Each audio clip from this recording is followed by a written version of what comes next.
tal amigos? Cuánto gusto saludarles y continuar juntos estudiando la Biblia, la palabra de Dios.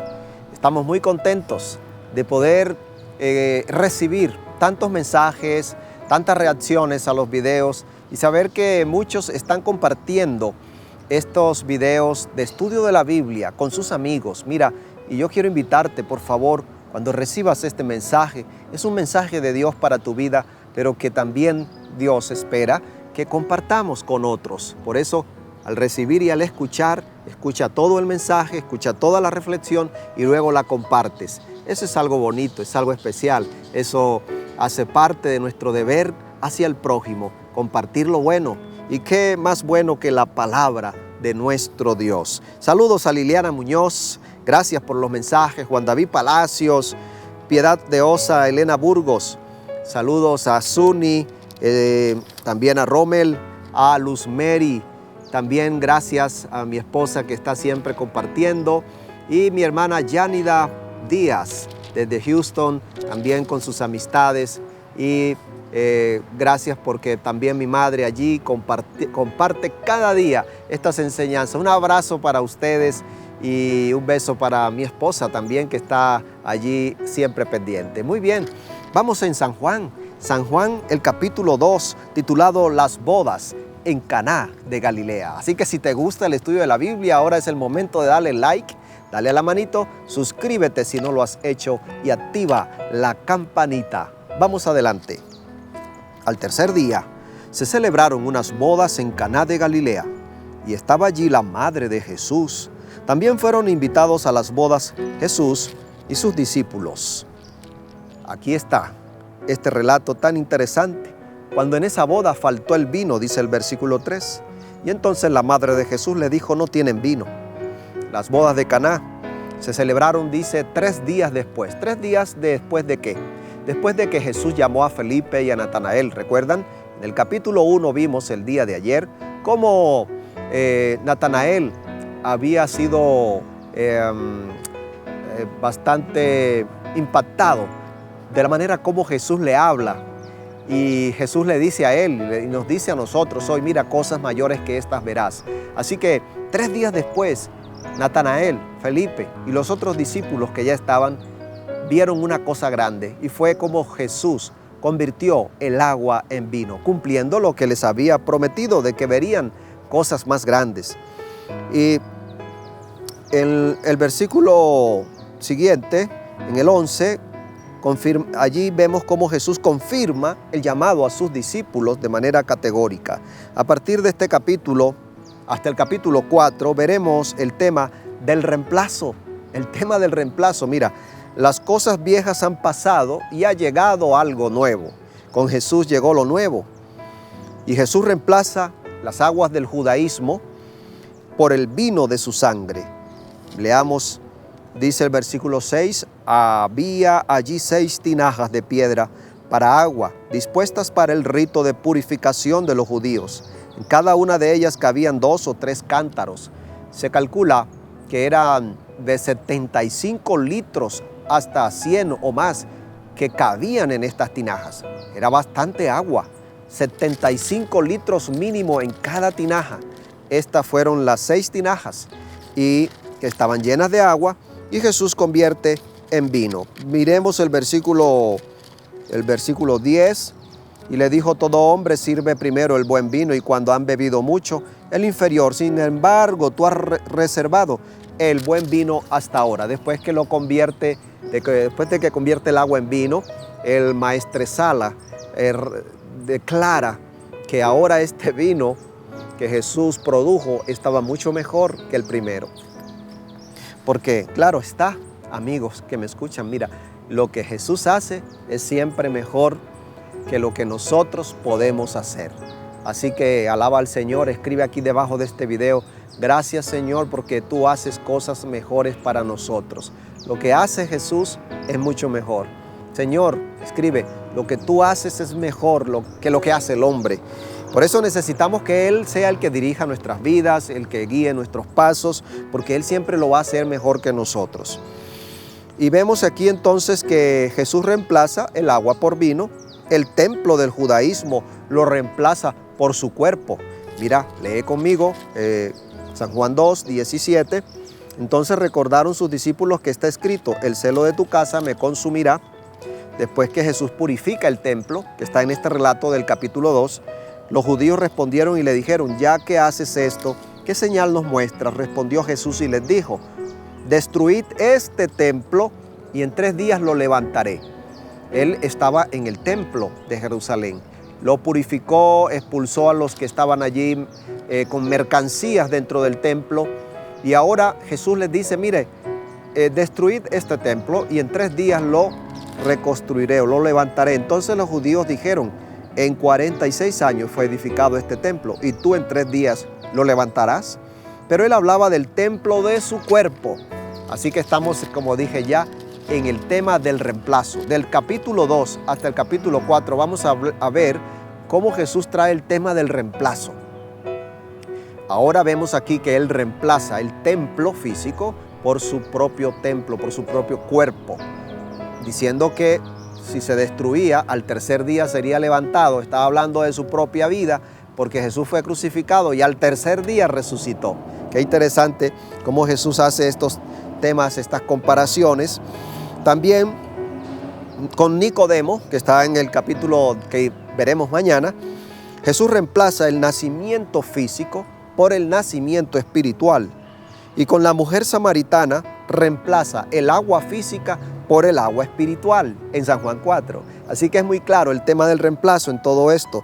Y la transformación del agua en vino nos recuerda los relatos de la transformación que ocurrieron también en el Antiguo Testamento.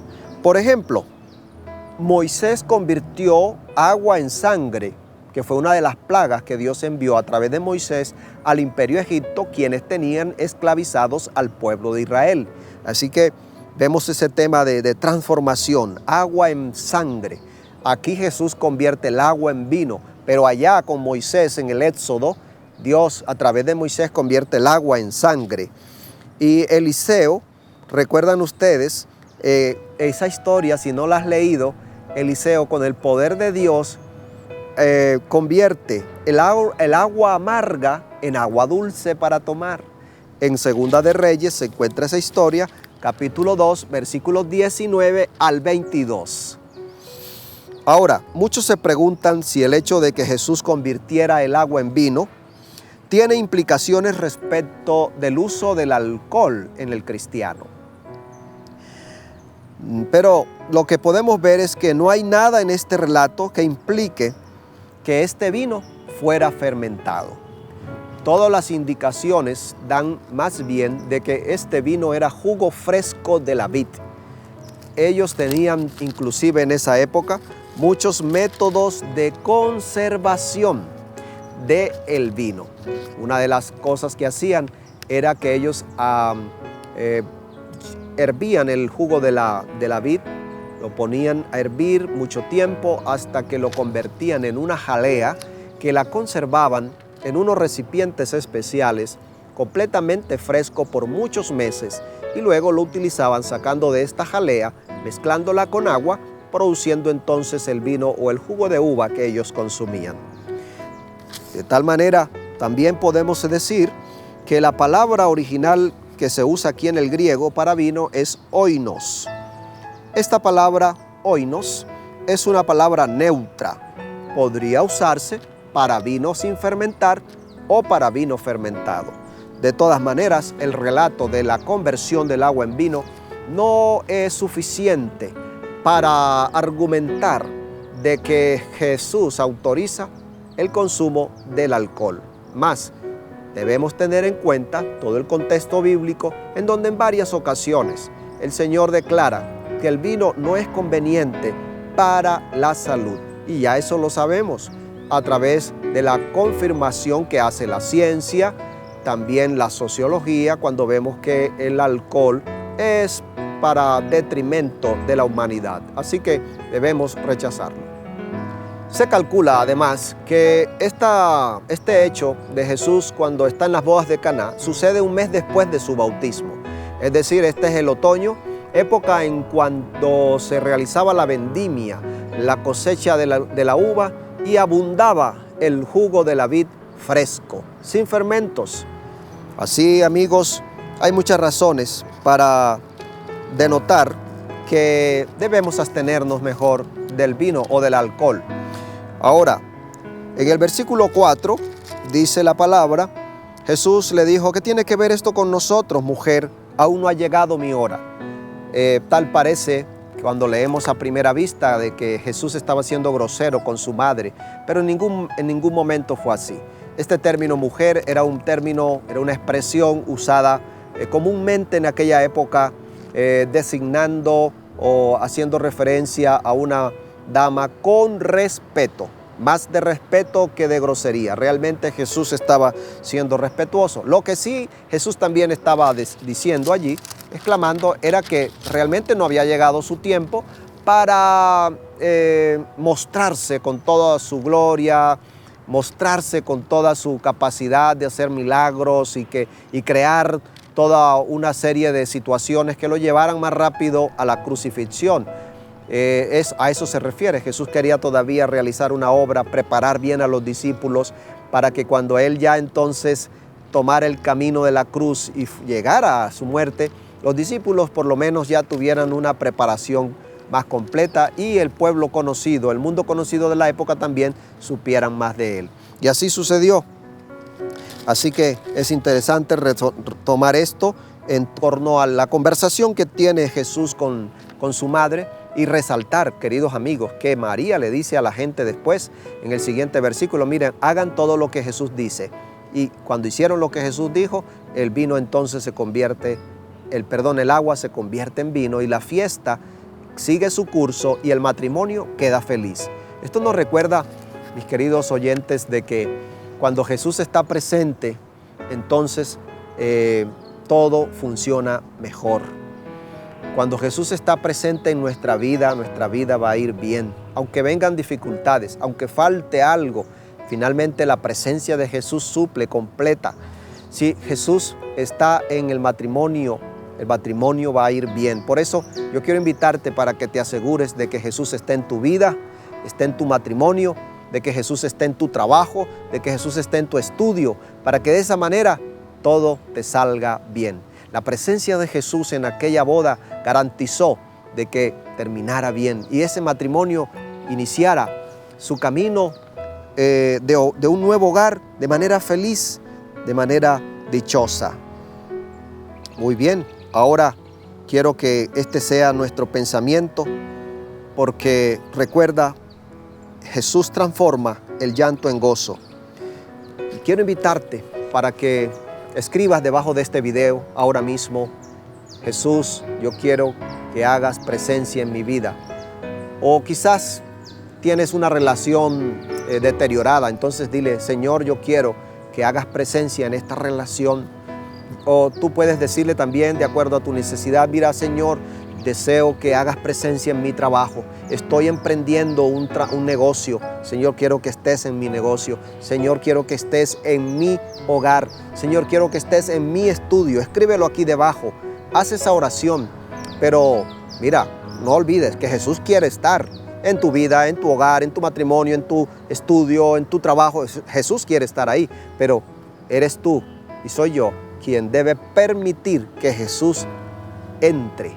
Démosle la entrada al Señor con oración y con la disposición de corazón de obedecerle. Muy bien, llegamos al final y es hora de que entonces escribas ese comentario y luego compartas este mensaje con tus contactos. Por favor, no lo dejes de hacer. Ese es el deber que cuando recibimos, demos a otros. Y dale a la manito, dale like, suscríbete si no lo has hecho y activa la campanita y sigamos unidos estudiando la Biblia cada día. Hagamos una oración. Señor, gracias te damos por este mensaje de tu palabra. Quiero pedirte que seas contestando, manifestándote, Señor, en la respuesta a cada oración que se eleva de mis amigos y amigas que están siempre aquí compartiendo sus oraciones. Bendice, Señor, cada familia y permítenos gozar de tu presencia siempre, porque sabemos que con tu presencia todo marcha bien. Danos, Señor, esa seguridad y la guía de tu Santo Espíritu. Te lo pedimos en el nombre de Jesús. Amén. Muy bien, queridos amigos y amigas, Dios les bendiga, Dios les guarde.